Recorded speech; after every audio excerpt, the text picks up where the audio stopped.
விஜய் எனது மனைவியின் தம்பி மாதிரி, அதனால் அவரை விமர்சிக்க மாட்டேன். சுந்தர் சி பேட்டி. 1000ல் ஒருவன் 2ஆம் பாகம் திரைப்படத்தில் நான் நடிக்க மாட்டேன் என்று ஆண்ட்ரியா பேட்டி.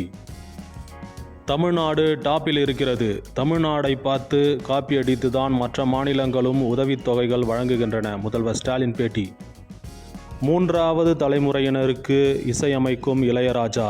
சிவாஜியின் பேரன் நடிக்கும் புதிய திரைப்படத்திற்கு இளையராஜா இசையமைக்கிறார். ரேஷன் கடைகளில் 2 கிலோ நாட்டு சர்க்கரை வழங்கப்படும் மற்றும் மக்கள் உணவு திட்டம் அறிமுகப்படுத்தப்படும். அன்புமணி ராமதாஸ் பேட்டி. இந்த பாடல் அமெரிக்காவில் எடுக்கப்படவில்லை, ஈசிஆரில் செட்டு போட்டுதான் எடுக்கப்பட்டது. கொலம்பஸ் பாடல் குறித்து நாகேந்திர பிரசாத் பேட்டி. நான் பல மொழி திரைப்படங்களில் நடித்து கொண்டிருக்கிறேன்.